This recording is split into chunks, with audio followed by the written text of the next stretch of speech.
नमो ज्ञानेश्वरा नमो ज्ञानेश्वरा. निवृत्ती उदारा सोपानदेवा. मुक्ताबाई नमो त्रिभुवन पावनी. आद्यत्रयजननी देवांची जयांची केलिया स्मरण. होय सकळ विद्यांचे अधिकरण. तेचे वंदो श्रीचरण श्री गुरूंचे. ते नमस्कारोनी आता.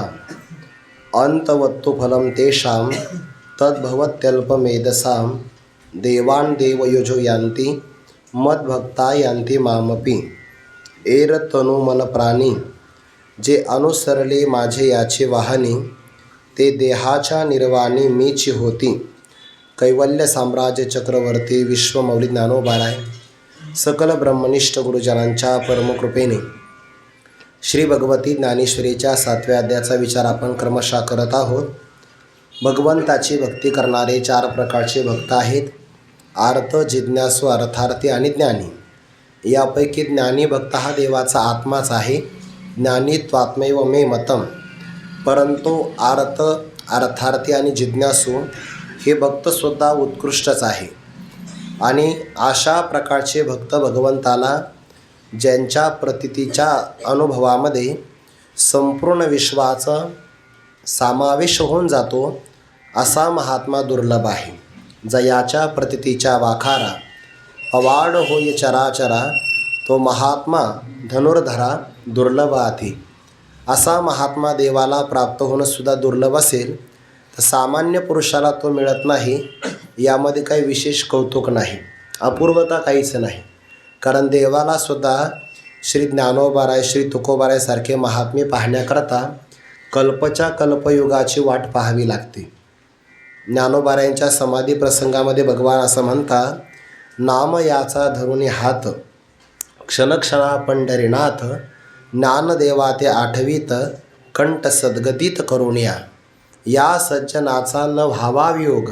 हृदय होत दोन्ही भाग. जाना अंतरंग तुम्ही माझे. असं देवाने समाधीच्या प्रसंगात म्हणावं. अर्थात असा महात्मा देवाला सुद्धा मिळणं अत्यंत दुर्लभ आहे. त्याची भक्ती निष्काम आहे. कोणत्याही प्रकारची अपेक्षा नाही. त्याच्या भक्तीमध्ये भेद नाही. तो अभेद भावाला प्राप्त झालेला आहे. म्हणजे भगवत स्वरूपाशी एकरूप होऊन सुद्धा त्याच्या भक्तीमध्ये कोणत्याही प्रकारचा खंड पडत नाही. मिळवणी मिळतची असे समुद्री गंगा जळ जैसे. मी होवनी मज तैसे सर्वस्वे भजती.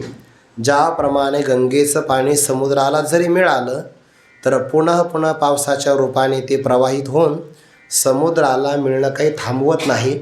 तसा हा महात्मा स्वरूपाला जरी प्राप्त झाला, परब्रह्म रूपता हस्तगत झाल्यानंतरही अनेक प्रकारचे जन्म घेऊन भगवंताच्या भक्तीमध्ये अंतराय होऊ देत नाही. असा महात्मा देवाला मिळणं, पाहणं हे सुद्धा भगवंताला दुर्लभ आहे. आणि भगवान म्हणतात त्याची संगती मला घडावी याकरता विदेही असणारा मी सुद्धा देह धारण करतो. तया संगाचे निसुर वाडे. मज विदेहा देह धरणे घडे. किंबहुना आवडे निरूपम. असा भक्त दुर्लभ आहे. मग बाकीच्यांची फार गर्दी आहे. भगवान म्हणतात, एर बहुत जोडती किरटी. जयांची भजने भोगासाठी. भोग हे जीवनातलं साध्य आहे आणि भजन हे त्यांनी साधन केलेलं आहे. म्हणजे साधन चांगलं निवडलं पण साध्य मात्र मनामध्ये चांगलं ठेवलं नाही. बरं, परमार्थामध्ये आल्यानंतर मनुष्याचा व्यावहारिक साध्याकडे कल होता कामा नये. बऱ्याचदा परमार्थामध्ये आलेल्या व्यक्तीलाही असं वाटतं की मला लोकांनी सन्मान द्यावा, लोकांमध्ये माझी प्रसिद्धी व्हावी, सत्कार सोहळे व्हावे, लोकांच्यामध्ये माझी कीर्ती व्हावी किंवा मला अर्थार्जन करता यावं, अनेक प्रकारची पदं मिळावी. आणि लोकांनी 17व्या अध्यायामध्ये हा विचार आला आहे. लोकांनी सन्मान देत असताना पहिला सन्मान मला द्यावा. पंक्तीला बोलायचं असलं तर पहिलं ताट मला वाढावं. तिथल्या ओव्या आल्या म्हणून सांगतो की त्रिभुवनीच्या सन्माना न वचावे ठाया आना. धुरेचे आसना भोजना लागे. भोजना करता पहिलं आसन मला असावं. या निमित्ताने जी तपसाधना केली जाते की नाही, याला राजस तप असं म्हणतात. परमार्थातलं साधन फार चांगलं आहे पण साध्यसुद्धा चांगलं असावं. एकच साध्य असावं, एकतर मला मोक्ष मिळावा, नाहीतर देवाचं मला प्रेम मिळावं. या पलीकडे कोणतंच मिळू नये. ब्रह्मादिक पदे दुःखाची शिराणी.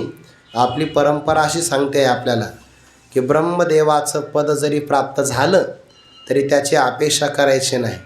जिथं ब्रह्मदेवाच्या पदाला तुच्छ मानणारे संत महात्मे आपले आहे आणि तालुक्याचं अध्यक्षपद मिळण्यासाठी माणसं मारामारी करतात. हे आपलं साध्य नाही परमार्थाचं. म्हणून ज्यांचं भजन भोगासाठी असेल असे तर पुष्कळ भक्त मला मिळतात, कारण त्यांच्या डोळ्यासमोर विषयाचा आंधळेपणा आहे आणि अंतकरणामध्ये फळाची कामना आहे. फळाच्या कामनेचा अंतकरणात प्रवेश झाल्यामुळे अंतकरणामध्ये तेवत असणारा विवेकाचा दिवा मालवतो आणि डोळ्यामध्ये विषयाचं आकर्षण आल्यामुळे दृष्टिमंद होते. असं बाहेर आणि आत दोन्ही ठिकाणी जे आंधळे झाले, त्यामुळे त्यांचा आत्मरूपाने असणारा मी इतका जवळ आहे, पण जवळ असतानाही ते मला चुकले. ऐसे उभयता अंधारी पडिले, मनोनी पाशीचे माथे चुकले. मग सर्व भावे अनुसरणे देवतांतरा.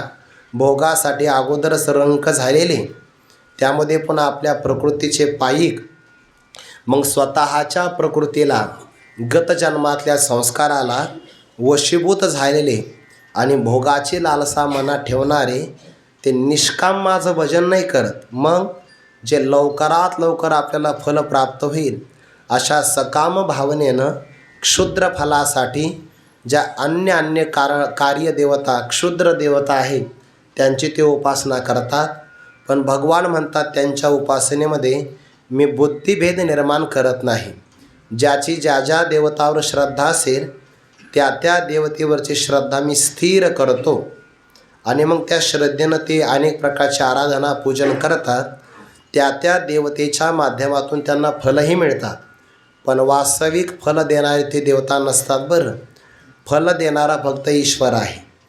जसं ज्याचं कर्म असेल तसं फल देणारा ईश्वर आहे आणि ईश्वर फक्त एकच आहे. पण प्राणी कर्म सापेक्ष फलदाता ईश्वर आहे. ईश्वर काही आपल्या मनाने फल देत नाही. जर दिलं तर ईश्वराकडे विषमता येईल ना. काही जण फारच आनंदात आहे आणि काही दुःखात आहे. काहींच्या समोर प्रश्न आहे आज काय खावं, मिळतच काही नाही. आणि काहींच्या समोर प्रश्न आहे काय काय खावं, कारण एवढे पदार्थ आलेले निवड करता येत नाही. मग हे सगळे भोग मिळतात हे कोणामुळे? ईश्वरामुळे मिळतात का? नाही. ईश्वरामुळे जर मिळाले तर विषमता येईल, भेद येईल. हे त्या त्या प्राण्याच्या कर्माचं फल असतं. फक्त कर्माचं फल देणारा ईश्वर आहे. म्हणून ईश्वराकडे निर्घृणता नाही आणि विषमता नाही. असा ईश्वर फक्त एकच आहे. आणि त्या त्या भक्तांना जे फल मिळतं त्या त्या देवता त्यांना फळ देत नाही. ईश्वरच त्यांना त्या देवतेच्या माध्यमातून फल प्रदान करतो, पण ते त्या भक्ताला कळत नाही. आणि त्यांना जे फळ मिळतं ना ते अल्पबुद्धीचे असल्यामुळे त्यांना विनाशी फळ मिळतं. काही का असाना जे जे देवतांची भक्ती करतात ते देवत्वाला प्राप्त होतात आणि माझे भक्त मलाच प्राप्त होतात, असा सगळा विचार भगवंतांनी या 4 श्लोकामध्ये सांगितला. या सगळ्याचं तात्पर्य असं आहे की क्षुद्र देवतांची उपासना करणाऱ्या भक्तांपेक्षा आरत जिज्ञासू अर्थार्थी जे माझे भक्त आहेत ते श्रेष्ठ आहे. आणि त्या 3 भक्तांपैकी स्वतः ज्ञानी भक्त हा सर्वोत्कृष्ट आहे. ज्ञानीत्वात्मैव मे मतम असा या उपासनेच्या प्रांतातला भाग 7व्या अध्यायामध्ये प्रतिपादन करायचा आहे. माझा कसा का असेना तो माझा भक्त अंततो गत्वा मलाच प्राप्त होतो, असा भगवंताला एक विचार सांगायचा. 23व्या श्लोकावरच्या आपण 2-3 ओव्या पाहिल्या. आता त्यावरची अंतिम जी ओवी आहे तिचा आपल्याला आज विचार करायचा आहे. बाकीचे जे काही भक्त आहे ते आपल्या कल्पनेच्या बाहेर निघत नाही, म्हणून त्याला कल्पित आणि विनाशी फल प्राप्त होतं. परंतु जे माझा भक्त आहे त्याला अविनाशी फल प्राप्त होतं. फार काय सांगावं अर्जुना, बाकीच्या भक्तांनी केलेली उपासना हे त्यांचं भजन, हे भजन संसाराचं साधन आहे. 2 अर्थ होते त्याचे. संसाराचं साधन आहे म्हणजे सांसारिक विषय प्राप्तीचं साधन आहे, किंवा संसार शब्दाचा अर्थ होतो जन्म आणि मरण. मोक्षाचं साधन नाही बरं त्यांचं. वास्तविक भजनाने मोक्ष मिळाला पाहिजे किंवा माझी प्राप्ती झाली पाहिजे. आणि ज्याला माझी प्राप्ती होती त्याला पुन्हा जन्माला यावं लागत नाही. म्हणजे बघा, भक्त बाकीचे भजन करतात तर त्यांना संसार मिळतो आणि देवाचं भजन करतात त्यांना मोक्ष मिळतो. मग कष्ट समान आहे की नाही? कष्ट जर समान असेल तर फलामध्ये विषमता का? अल्पबुद्धीमुळे. अल्पबुद्धी, अल्प रोकडी बुद्धी आदिरा. त्यामुळे शेंदरी हेंदरी दैवते यांच्या ते मागे लागतात. मग साया जर समान असेल, कष्ट सारखेच असतील, तर फलामध्ये विषमता होण्याचं काय कारण? ज्या देवतेची आपण निवड केली त्यामुळे फलाची विषमता होते. म्हणून कष्ट जर सारखे असेल, दोन माणसं प्रवासाला निघतात, एकाजवळ 5 किलोची शिदोरी आहे, चालला, झाडाखाली थांबला तर त्याला ती शिदोरी सोडून खाता येईल की नाही? आणि दुसरा मला मी रिकामा चालू, मला रिकामा चालता येत नाही, त्याने 5 किलोचा दगड घेतला, फायदा काय आहे? कष्ट समान आहे. ज्ञानोबारा म्हणतात ना, शिळा का शिदोरिया दाटण एक धनंजया, परे जे वाहता विसावया मिळजे ते घेपे. अरे जे वाहिल्यानंतर विश्रांतीला काम येईल ते घेतलं पाहिजे. तसं क्षुद्र देवतेची सुद्धा उपासना करावीच लागते की नाही? पण त्यापेक्षा ईश्वराची उपासना करावी. भगवान म्हणतात, किंबहुनाईसे भजन ते संसाराचेच साधन, एर फळ भोगतो स्वप्न नाव भरी दिसे. त्यांना जो काही फलभोग होतो तो क्षणभर पडलेल्या स्वप्नाप्रमाणे आहे. जाऊ द्या, त्यांचा विषय काही वाढवण्यात आनंद नाही. भगवानच म्हणतात, हे असो परोते मग हो का आवडते, परी यजी जो देवतांते तो देवत्वासीची ये. जो देवदेवतांतराची उपासना करतो तो देवत्वाला प्राप्त होतो. आता यावर शंका येईल, जर देवांची उपासना केल्यानंतर देवत्व प्राप्त होतं अडचण काय आहे? मनुष्यत्व प्राप्त होईल का त्याला? नाही. पशुत्व? नाही. जर पशुत्व प्राप्त होणार नाही, मनुष्यत्व प्राप्त होणार नाही, देवत्व प्राप्त होईल तर अडचण काय आहे? अडचण हीच आहे, देवत्व जरी प्राप्त झालं आणि परब्रह्मत्व प्राप्त नाही झालं तर जन्म ठरलेलाच आहे. ब्रह्मदेवापर्यंत जरी वाढला तरी जन्म चुकत नाही. अब्रह्मभुवनान लोका पुनरावर्तिनोर्जुन मामुपेत्य तो कोणत्याय पुनर्जन्म न विद्यते. देवत्वाची जरी प्राप्ती झाली तरी जन्म मरण काही चुकत नाही. म्हणून नस पुनरावर्तते, नस पुनरावर्तते असं फक्त फल परब्रह्माच्या प्राप्तीमध्ये आहे. ते संपादन करावं म्हणून भगवान म्हणतात, यजी जो देवतांते तो देवत्वासीची ये. ते देवत्वाला प्राप्त होतात, पण जे माझं भजन करतात ते मलाच प्राप्त होतात. आणि मला प्राप्त झाला की पुन्हा त्याला जन्म नाही. ज्याला जन्म नसतो ना त्याला मरणही नसतं, आणि ज्याला जन्म आहे त्याला मरण अवश्यंभावी ठरलेलं आहे. न जायते न म्रियते, पण जातस्यही ध्रुव मृत्यूर ध्रुवम जन्म मृतस्य च. जन्माला आला की मरण टाळणार नाही. म्हणून आपण सगळे जन्माला आलो की नाही? नाही आलो? हां, जन्माला आलो म्हणून तर पाठात आहे, जन्माला आलो म्हणून तर देहात आहे. जन्माला आलो मग मरण होणार की नाही? अवश्यंभावी होणार आहे. बरं, हे पहिलं आहे का शेवटचं आहे? जर ब्रह्मज्ञान झालं तर शेवटचं, नाही झालं तर मग तर असे किती काही आपण वाट लावलेली आतापर्यंत देह, अनंत जन्म आपण भोगलेलेच आहे की नाही? मग ते सोडल्यानंतर आपण हा देह धारण केला, ते आपल्याला आठवतात का? या देहात आल्यामुळे ते आठवत नाही. आणि कर्मानुसार जर आगामी देहात गेलो तर इथे आपण लय मोठे हबप होतो, हे आठवणार नाही. म्हणून जन्म झाला की मृत्यू अवश्यंभावी आहे. पण ब्रह्मज्ञान झालं की मग नस पुनरावर्तते. म्हणून पुनरावृत्तीच्या मापाशी झाला. जरी ब्रह्मदेव झाला तर काय झालं? पाय कैसे थोर येचे मान पाहे पा, तो सृष्टी बीजाचा साठोपा. मी अर्धी ओवी सांगितली का? खाली बसलेले काही श्रोते फुटफुटतात, मग मला पूर्ण सांगावे लागते. कैसे थोर येचे मान पाहे पा, तो सृष्टी बीजाचा साठोपा, परी पुनरावृत्तीच्या मापाशी झाला. पण पुनरावृत्ती मात्र चुकत नाही. म्हणून देवत्वाला जरी प्राप्त झाला तरी पुनरावृत्ती न चुकल्यामुळे त्या देवतांची उपासना करण्यापेक्षा माझी उपासना करावी अशी भगवंताची करुणा. मग कशी उपासना करावी, कसे करतात, 50व्या ओवीमध्ये सांगतात. 150 क्रमांकाची ओवी. एर तनु मन प्राणी. हा प्राणी शब्द वेगळा नाही बरं. इथे प्राणी म्हणजे मनुष्य प्राणी, पशुपक्षी प्राणी असा अर्थ नाही घ्यायचा. इथे प्राणी म्हणजे प्राणाने असा अर्थ घ्यायचा. प्राण शब्दाची मराठी भाषेतली पहिल्या वर्षातली तृतीय विभक्ती घ्यायची. व्याकरण महत्त्वाचं आहे. एर तनु, तनु म्हणजे शरीर, मन म्हणजे मन, आणि प्राणी मग सगळ्यांची तृतीय विभक्ती करायची. शरीराने, मनाने आणि प्राणाने जे अनुसरणे. दुसरा पाठ आहे जे निरंतर माझे याची वाहनी.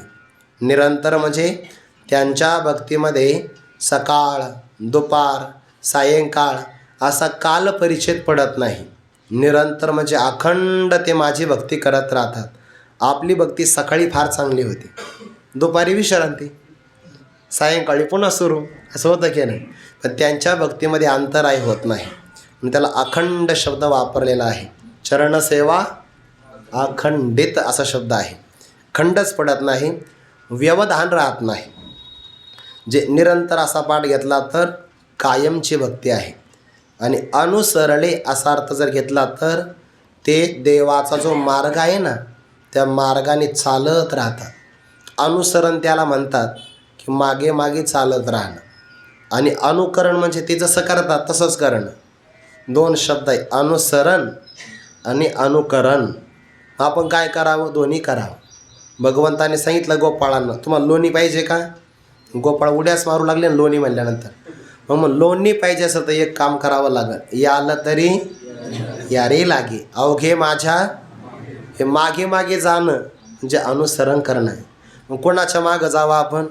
त्यामुळे ते मोठे बाबा आहे, त्यांच्या मागं जा. अरे त्यांच्या नाही, वेद मार्गे मुनी गेले त्याचे मार्गे चालिलो, केव्हा मार्ग दावुनी गेले आधी. दयानिधी संत ते तेनेचे पंथे चालो जाता, न पडे गुंता कुठे काही. कुणाच्या मागं जावं, कुणाच्याही मागं जाऊ नये.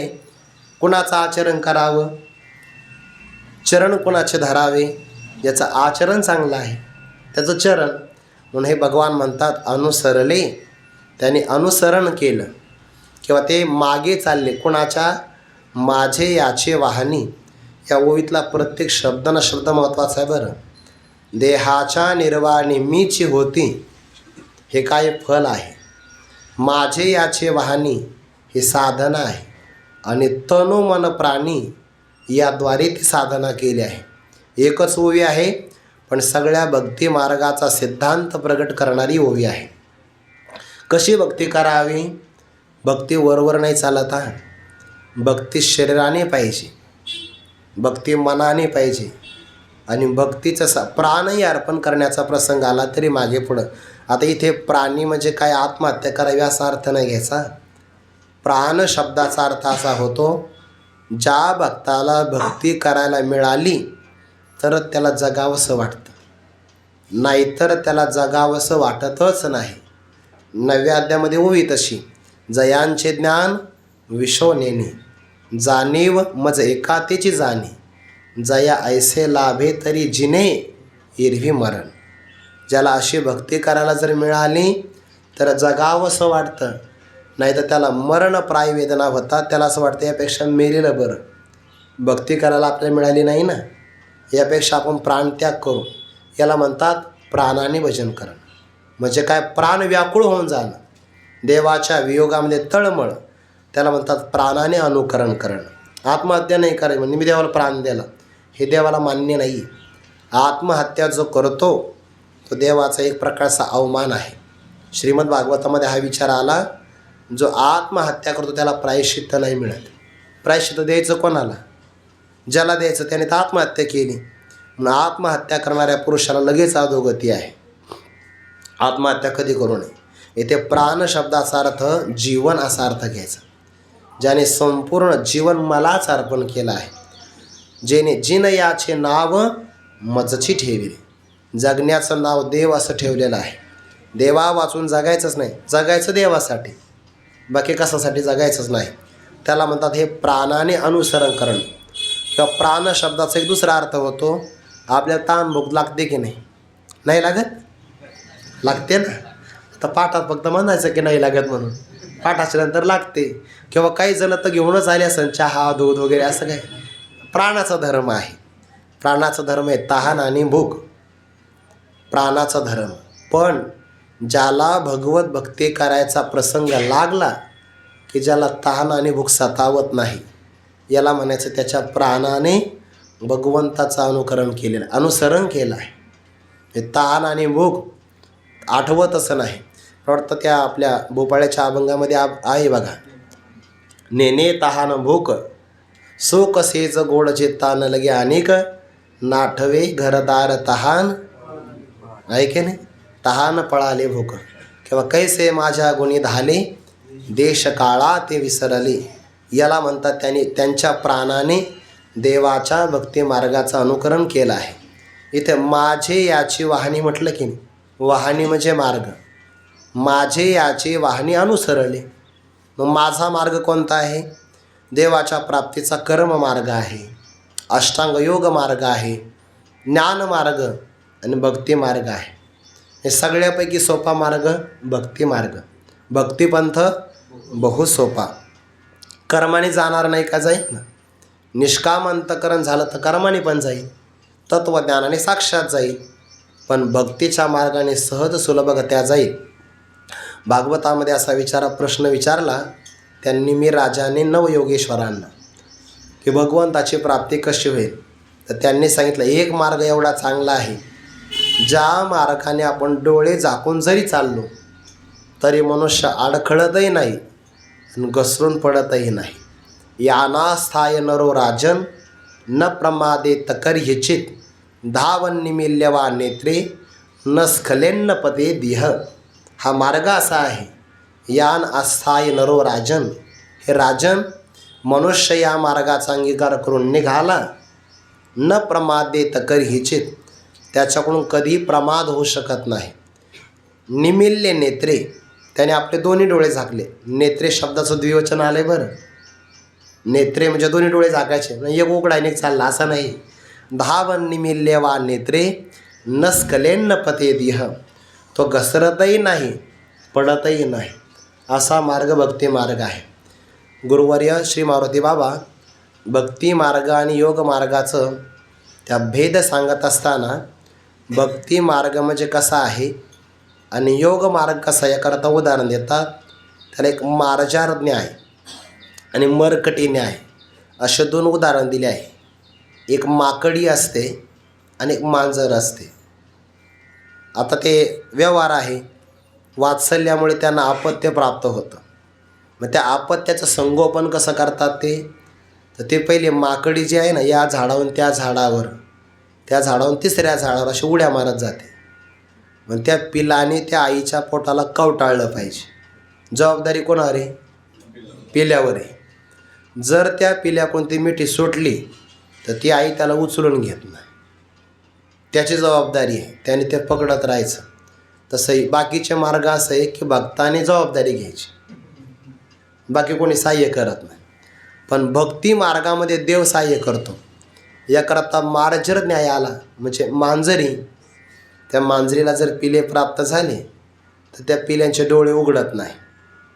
सगळ्याच प्राण्याचे डोळे उघडत नसतात बरं. कुत्रे वगैरे असतात ना, 5-6 दिवस त्यांचे डोळे उघडत नाही. मांजरीच्याही पिलाचे उघडत नाही. काही काही माणसाच्या आयुष्यभर उघडत नाही. फक्त पाहतात ते, पण विवेकाचे डोळे काही उघडत नाही, सोडून द्या विषय.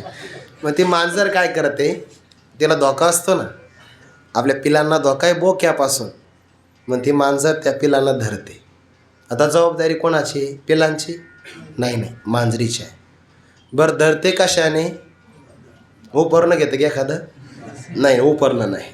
धरते कशाने? तोंडात दाताने पकडते. कुठं धरते? त्या पिलाच्या मानेला धरते. आता ते 5-6 दिवसाचं पिलू, काही 2 दिवसाचीच पिलं असतात, पण ते घरं बदलते बघा. मानेला धरते. मग तिच्या दात लागत नाही. तेच दात असतात की जे अगोदरच्या दिवशी उंदराचं ऑपरेशन करतात. दात तेच आहे. पै मोहाचे सांगडे लासी पिली धरी तोंडे, ते तर दातांचे आगरडे लागती जैसे. कसे लागतात ते त्या पिलालाच माहिती ते कसे लागतात. आपण त्या मांजरीच्या तोंडात हात टाकू नये, मग आपल्यालाही कळेल कसे लागतात म्हणून. अणुकुचीदार असतात पण पिलाला लागत नाही. तसं भक्तीच्या बाबतीमध्ये जबाबदारी देवाची आहे आणि बाकीच्या मार्गामध्ये त्या भक्ताची जबाबदारी.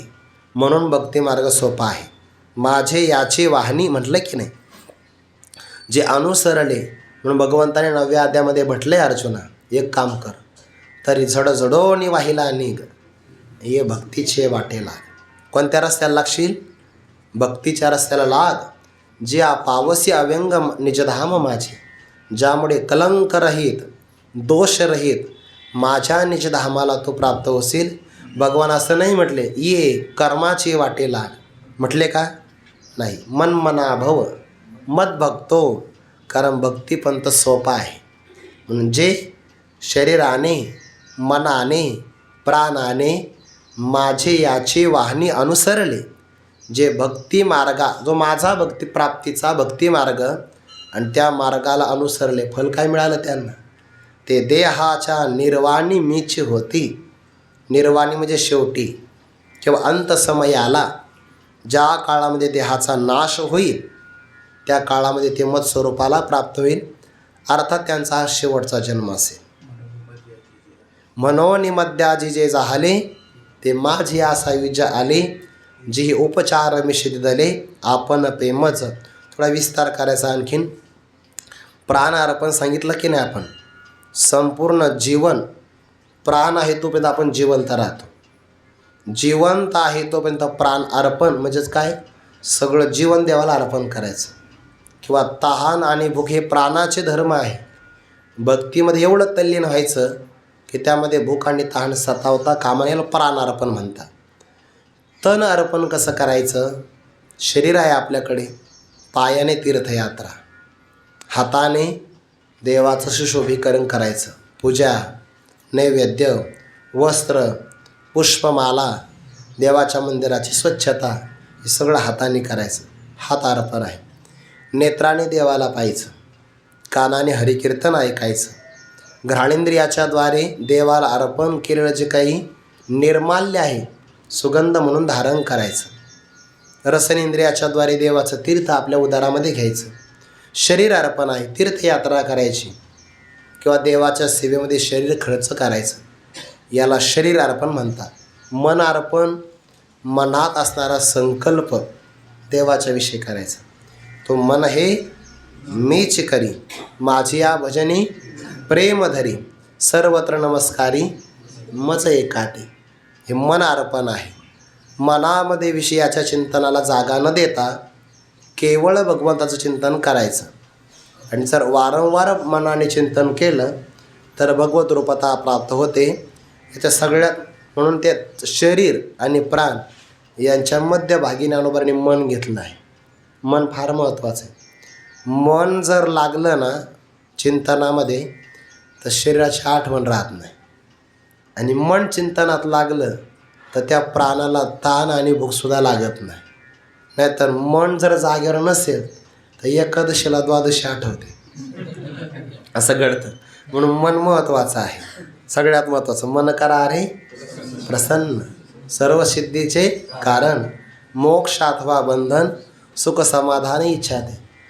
कोणत्याही गोष्टीमध्ये मनच महत्त्वाचे. मंदिरात गेलो आपण, मन जर आपलं स्थिर असेल तर दर्शनात आनंद आहे. आणि मन जागेवर नसेल तर मग या नळी खालून त्या नळी खालून बाकीच्या लोकांना मागं टाकायचं, पुढं जायचं, काही तुडवायचे. मनच जागेवर नाही, कारण घाई आहे. दर्शनात पण समाधान नाही, समाधान नाही. मन जागेवर नसेल तर पाठातही समाधान नाही. नाही बाबा आता कुठं जे कुलूप राहिली काही कळत नाही. मन इथंच नाही ना. मग मन महत्त्वाचं आहे. तनु मन प्राणी. देवाने अर्पण काय करायला सांगितलं आपल्याला? तो मन हे मीच करी. अर्पण करायचं तर मन माझेने अनुसंधाने देख, संकल्प जाळणे निषेक. संसाराविषयी असणारे सगळे संकल्प नष्ट करायचे आणि केवळ देवाचं अनुसंधान ठेवायचं. तैल धारावत म्हणतात त्याला. तेलाच्या धारेप्रमाणे याला अखंड चिंतन आहे. अखंड ते मन अर्पण. प्राणामध्ये जीवनच अर्पण करायचं. असं शरीराने मनाने प्राणाने जे माझ्या मार्गाचं अनुसरण करतात. भगवंताने 9व्या अध्यायामध्ये हे म्हटले बरं. जे असं अनुसरण करतात ना तेव्हा त्यांची चिंता मला लागते बरं. जसे अजात आपुली तहान भूक नेणे तान हे अनिकेते माऊलीशीची करणे तैसे अनुसरले मज प्राणे तयांचे सर्व मी करी. भगवान म्हणतात त्यांचं सगळं मला करावं लागतं. ते एक वटुनीची एक क्षणी अनुसरले का माझे याचे वाहनी तेव्हाची तयाची चिंतवणी मजाची पडली. त्याची सगळी चिंता देवाला करावी लागते. आणि माझी या भक्ता काय संसाराची चिंता काय समर्थाचे कांता कोरान मागे मग तेही जे जे करावे ते मजाची पडले आघावे जैसे अजात पक्षाचे जीवे पक्षिणी जिये. अजात जात म्हणजे जन्म झालेला, अजात म्हणजे नाही, ज्याचे पंख अजून जन्माला आले नाही. म्हणजे ते पिलू जन्माला आलं पण त्याच्या पंखात बळ नाही आलं. मग त्याला चारा कोण भरवते? चिमणी भरते बघा. बरोबर ते जाते धान्याचं कण घेऊन येते. वात्सल्य देवाने सगळीकडे दिलं, गायीपासून तर चिमणीपर्यंत सगळ्यांच्या ठिकाणी वात्सल्य बघा. ती आई मग ते कोणती आई असाना ते पहिलं बाळाचं संगोपन करणार म्हणजे करणारच. त्याला जे जे लागतं ते सगळं माऊलीशीचे करणं. तसं भगवान म्हणता जे माझ्या भक्ती मार्गाला लागले एक वटुनी जे एक क्षणी अनुसरले गा माझे याचे वाहनी. आपण आता वारीमध्ये अनुभव घेतला आहे बघा. म्हणजे आपण वारीमध्ये जातो. माझं तर काही प्रामाणिक भजन होत नाही, खरं सांगायला काय हरकत आहे. पण प्रामाणिक भजन न करतासुद्धा एकदाही उपाशी राहत नाही आपण. बरं, भजन करणारे उपाशी राहत नाही यात नवल नाही. भजन न करणारे सुद्धा उपाशी राहत नाही. किंबहुना त्यांची जास्त सोय आहे. कारण भजन करणाऱ्याला बुवा ते सगळे नित्यनेम पाळावे लागतात. त्यांना तसं काही नाही ना. ते म्हणजे कोविधी को निषेध कोणत्याही वाटप केंद्रावरती जाऊ शकतात. त्यांची जास्त व्यवस्था आहे. माऊलींच्या सोहळ्यामध्ये जे बाकीचे लोक फुगे वगैरे विकतात ना ते सुद्धा उपाशी राहत. म्हणजे तर ते उपाशी राहत नाही तर खरा भक्त उपाशी राहील काय? राहणार नाही. हे सगळी चिंता देवाला करावी लागते. म्हणून आम्ही विष्णुदासी देव ध्यावा चित्ते होणार ते होते प्रारब्धेची आवडीने भावे हरिनाम घेशील तुझी चिंता त्यासी.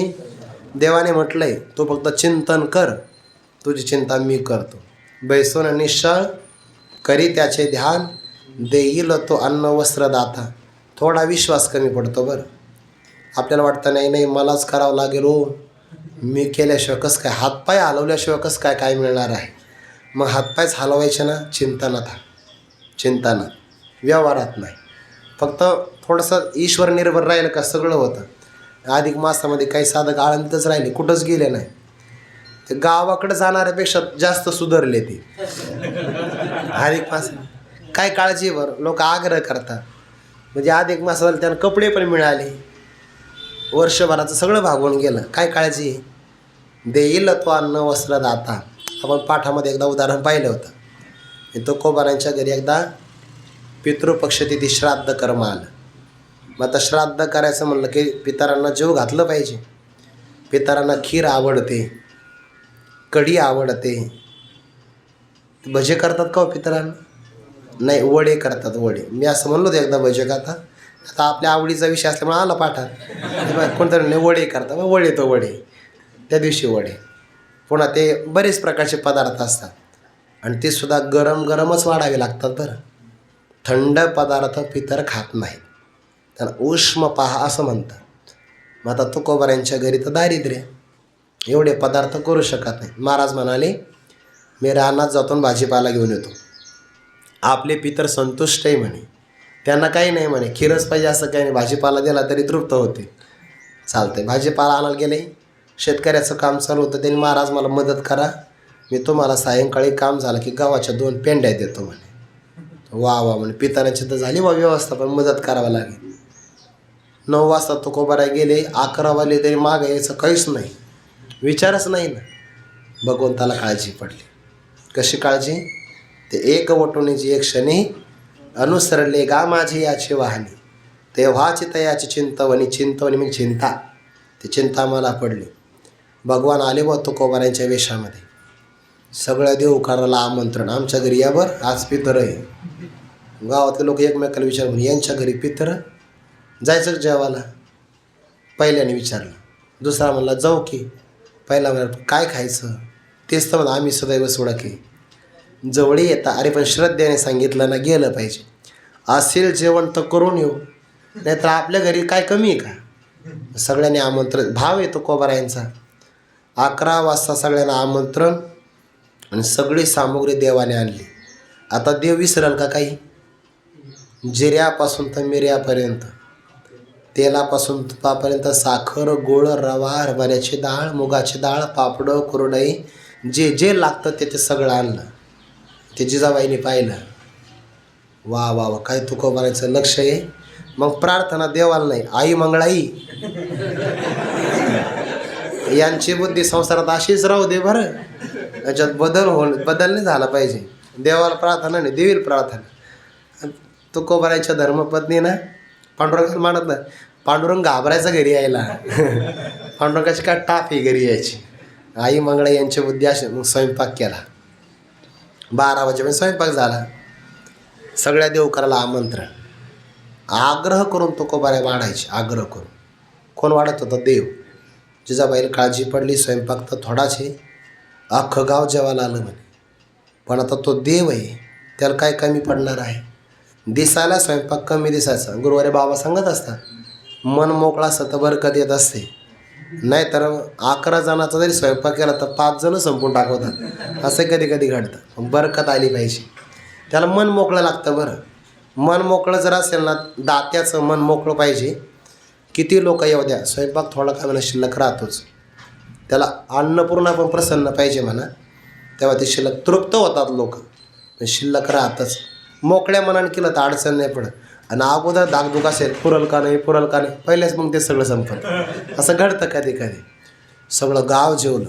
4 वाजेपर्यंत पंक्ती.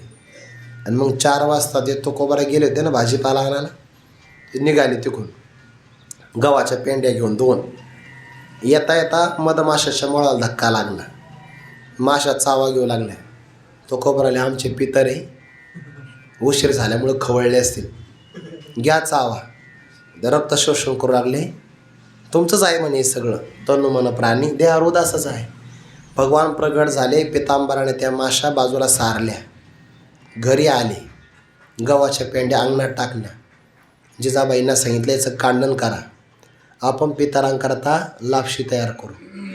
गुळाचा गव्हाचा शिरा तयार करायचा. तर तुम्हाला काही वाटतं का. मग काय झालं. ते बघा बरं, अंगणामध्ये पत्रावळ्यांचा ढीग दिसला. म्हणे गावात कोणाच्या घरी कार्यक्रम होता का. आणि त्यांनी आपल्या अंगणात पत्रावळ्याचा ढीग लावला वाटतं. कोणाच कार्यक्रम होता. अहो दुसऱ्या असा नव्हता, आपल्याच घरी कार्यक्रम झाला. म्हणे आपल्या घरी. हो म्हणे, तुम्ही तर आग्रह करून सर्वांना वाढलं. ते म्हणे मी 9 वाजल्यापासून गेलो तर आत्ता शिव राहिलो घरी, आणि मी वाढलं. तर मध्यंतरीच्या काळात भगवान 4 वाजेपर्यंत थांबले होते. पण मग जेवायचं म्हणल्यानंतर त्यांच्या लक्षात आलं तुकोबारा येणार आहे आता. भगवान ज्याचे त्याचे भांडे पोच करून मग निवांत जेव. जे परमात्मा भांडे घेऊन गेले, परत आलेच नाही. कधी कधी घडतं बरं. काही काही लोक ना सप्त्याला येतात काल्याला, आणि मग आपण म्हटलं जेवण करू, ते इकडं टाळे ना गाडीत ठेवतो. 30-35 टाळं असतात. जे घेऊन जातात येतच नाही परत. असंही घडतं कधी. तसं जे भगवान गेले आलेच नाही परत. तुकोबारांच्या लक्षात आलं मी तर नव्हतो इथं. झालं कसं का म्हणे स्वयंपाक तुम्हीच वाढला. अजूनही स्वयंपाक घरामध्ये शिल्लक आहे. जाऊन पाहतात त्या सगळ्या भांड्यांना भगवंताचा हात लागला होता. शंख चक्र गदा पद्मसहित करी. शंख चक्र ते बोटाचे ठसे उमटले. डोळ्यातून घळघळा अश्रू वाहू लागले. काय देवाने आपली काळजी करावी. पण देवाला प्रार्थना नाही, आता तू आल्याशिवाय मी जेवणार नाही. भगवंताला यावं लागलं परत. जे तनु मनो प्राणी अनुसरले माझे याची वाहनी. त्याची सगळी काळजी परमात्मा करतो. आणि असा भक्त संपूर्ण आयुष्य संपेपर्यंत जेव्हा भक्ती करतो भगवंत त्याला मिळतं काय. ते देहाच्या निर्वाणी मीच होते. सर्वोत्कृष्ट फल आहे भगवत प्राप्ती. मानवी देहामध्ये आल्यानंतर वास्तविक एका देवाने सगळं निर्माण केलं नाही. 84 लाख प्रकारचे शरीर आहे बरं, आणि एका एका शरीरामध्ये अनंत जीव आहे. जसं की आता पिंपळ एकच देह आहे, पण मग जगामध्ये पिंपळ किती असतील मोजताच येणार नाही. आंब्याचं झाड, लिंबाचं झाड देहच आहे, नाही शरीरच आहे, पण त्यात प्रकार किती असते सांगता येणार नाही. बरं, मनुष्य देहाचा एकच आकार आहे, मानव किती असतील आपण फक्त पृथ्वीवरचे मोजू शकतो यंत्रणाच्या माध्यमातून. ते पण काही अगदी तंतोतंत नाही मोजता येणार. कारण जन्माचा वेग आणि मृत्यूचा वेग याच्यामध्ये तफावत आहे. त्यामुळे या क्षणाला जेवढी माणसाची संख्या आहे, दुसऱ्या क्षणाला तेवढी राहील सांगता येत नाही. काही कमी होईल किंवा जास्त होईल. प्रचंड वेग आहे, माहिती नाही सेकंदाला कितीतरी माणसं मरत असतील जगातामध्ये, आणि सेकंदाला कितीतरी बालकं जन्माला पण येत असतील. प्रचंड वेग आहे मृत्यूचा, फक्त कळत नाही. असे 84 लाख शरीर. जगामध्ये किती मुंग्या जगत असेल आणि किती मरत असेल एका दिवसात माहिती आहे का आपल्याला? माहिती नाही. कितीतरी कीटक मरत असतील, जगत असतील. प्रचंड वेग आहे जीवांचा, जन्माचा आणि मरणाचा. मग त्या सगळ्यामध्ये सगळ्यात श्रेष्ठ देह कोणता? फक्त मानवी देह. कारण स्वर्गातला देवाचा जरी मिळाला भजन नाही करता येत. वैकुंठातला मिळाला तरी भजन नाही होत, कारण जो वैकुंठात राहतो तो भजनासाठी खाली येतो. हरी वैकुंठावनी आला पुंडलिका लागोनी, किंवा ज्या सुखा कारणे देव वेडावला वैकुंठ सोडोनी संत सदनी राहिला. धन्य धन्य ते संतांचे सदन. कारण देवाला सुद्धा हा आनंद मिळत नाही. म्हणजे मानवी देह किंवा मृत्यूलोक सर्वात भाग्यवान. आणि याच देहामध्ये साधना करून जन्म आणि मरणाची परंपरा खंडित करता येते. जर या देहामध्ये ती झाली तर देहाची सफलता आहे. आणि या देहामध्ये जर हे करता नाही आलं तर मग मनुष्य देहामध्ये येऊन सुद्धा फार मोठी हानी आहे. बऱ्याचदा देहात आल्यानंतर आपल्याला सांसारिक किंवा व्यावहारिक फलं आपल्या डोळ्यासमोर राहतात आणि मनुष्याला ते आकृष्टही करतात. बऱ्याच लोकांना असं वाटतं मनुष्य देहाचा साधे धनार्जन करणं, श्रीमंत होणं. काही ना श्रीमंती मिळाली तर वाटतं नाही पद मिळाले पाहिजे, सत्ता मिळावी. काही ना सत्ता मिळाली, कीर्ती होत नाही, त्यांना वाटतं कीर्ती झाली पाहिजे. आणि सगळे फळं नेमके विनाशी आहे. याच्यामध्ये सगळे मनुष्याचं आयुष्य निघून जातं. एखाद्याला वाटतं आपल्या सगळ्या जगाने ओळखलं पाहिजे आपल्याला, मग काही ना काहीतरी विक्रम करू आपण. असं सांसारिक किंवा विनाशी फलाकरता मौल्यवान मनुष्य देहाचं आयुष्य निघून जातं, खर्च होऊन जातं. एखाद्याला जर आपण 100 रुपये दिले आणि त्याला म्हटले याची उत्तम मौल्यवान वस्तू आण, तर एक अशी वस्तू आणावी की ज्यामुळे परत काही आणण्याची गरज नाही पडली पाहिजे. मग तो बाजारात गेला तर मग सगळं नाही आणत, मग तो काहीतरी खुळखुळाचा आणेल, असं बाकीचं काहीतरी वस्तू घेऊन येईल की त्याचा काही उपयोग नाही किंवा ज्या आपल्याला सोबत घेऊन जाता येणार नाही. भगवत प्राप्ती हे सर्वात मौल्यवान आहे. आणि ती ज्याला प्राप्त झाली त्याला परत जन्माला यावं लागत नाही. म्हणून उपनिषदाचं म्हणणं आहे, इह चेद वेदित सत्यमस्ती न चेती हा वेदीन महती विनष्टी. या देहात आल्यानंतर जर भगवंताला जाणलं तर त्याने खऱ्या अर्थाने कल्याण केलं. आणि जर मनुष्य देहामध्ये येऊनसुद्धा भगवत प्राप्ती करता जर असाच निघून गेला तर त्याची फार मोठी हानी आहे.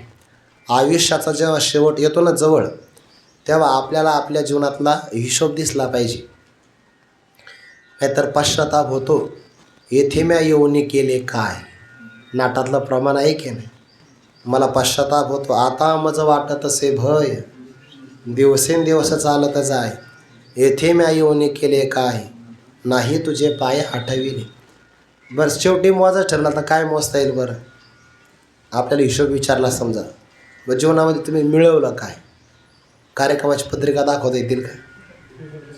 त्यामुळे मग एवढ्या सप्त्याच्या पत्रिका आहे, एवढा गठ्ठा दाखवता येईल, काय दाखवून फायदा आहे? कळो येईल अंतकाळी प्राणप्रयाणाचे.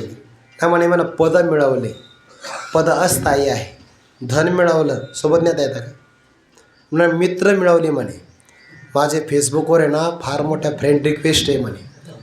काही काही लोकांचे 4,500 हजार फ्रेंड येऊ सोशल मीडियावर. सगळ्याला वेळ कधी देत असेल काय माहिती. होईल का काही साध्य? असं एक मिळवावं की ज्यानंतर परत काही मिळवण्याचं शिल्लक राहिलं नाही पाहिजे. एका मनुष्याने गाडाभर वनस्पती गोळा केल्या. किती? गाडाभर वनस्पती, काहीच उपयोग नाही. आणि एकाने फक्त 1 इंच आकाराचं संजीवनी मूळ मिळवलं. भाग्यवान कोण आहे? संजीवनी वनस्पती मिळवणारा, कारण तेवढ्याने तो अमर होणार आहे.